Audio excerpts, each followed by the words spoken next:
going on, guys? This is Carl with the RacerRed channel. I'm here at the base of Cuddy Mountain at Boundary Trail. I just wanted to give you guys a few tips for the beginners out there and the top things that beginners make mistakes on right off the bat, or some things that may help the beginner out. So here we go. So the first thing is learn to use one finger on the brake and one finger on the clutch. One thing that really helped me was to break off the brake lever and the clutch lever and just make room for two fingers. I use two on the clutch, one on the brake. That's just how I prefer to do it. I grew up on clutch or cabled clutches, so it was a little bit tougher to pull in. So I prefer two fingers to this day, and it just helps me with strength on that clutch. So cleaning your bike, you should clean your bike after every ride, right when you get home. For one, you're going to see a lot of wear and tear that isn't necessary unless you do clean your bike right off the bat. And also, everything is revealed once you clean your bike. So if you have any damage, any missing parts, it's all going to be revealed. So that's another thing. Make sure you clean your bike. When you do clean your bike, don't shoot water directly into your wheel bearings, front and rear. Those are the places to avoid. Don't shoot water directly into your airbox area. And all dirt bikes are dirty, a little bit dirty, so none of them mind using a butt plug.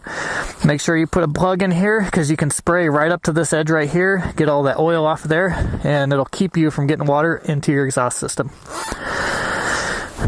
Make sure that you learn how to stand on the bike fairly quickly. So what I would do is I would take a couple days of riding and just stand the entire time. Unless you're stopped, make sure you're just standing the entire ride.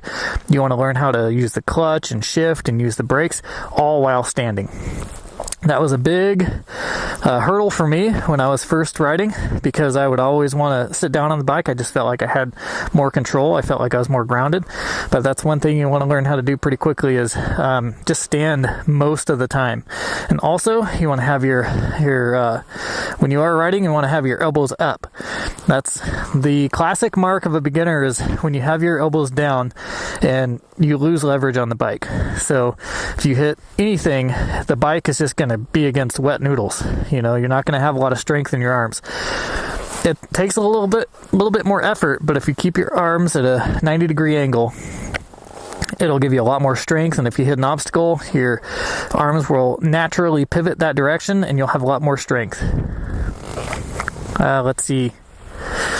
Another one is use premium oil at all times. If you're using a two-stroke, mix it to manufacturer specifications. That's really important, guys, because if you don't do that, your motor is going to blow. What I use is a Maxima Super M, and I run at 32-to-1, and I run non-ethanol fuel in this two-stroke. I've never blown an engine using that oil, and I've also never fouled a spark plug. It burns real clean, never loads up. It's just a great oil. You definitely, if you're running a two-stroke, you definitely want to make sure that you're running only motorcycle specific two-stroke oil. If you're running chainsaw two-stroke oil in your dirt bike, you're going to have issues. Also, if you're running a four-stroke, just make sure you're running synthetic, full synthetic. Just go full synthetic every time. Along the lines of cleaning your bike, when you do your air filter, when you clean your air filter, learn how to do it properly. Don't use an air hose and stuff like that. You're going to compromise how your air filter works. So just what I use is a no-toil, and I use a no-toil kit. And it's non-toxic, really easy to do. And yeah, just follow their instructions. I'm sure there's a video on YouTube that shows you how to do your filter, but you should do your filter after a really dusty ride, or every, I do it 4 or 5 rides if it's not too dusty. But anyways, guys, that's all that I can think of at the moment.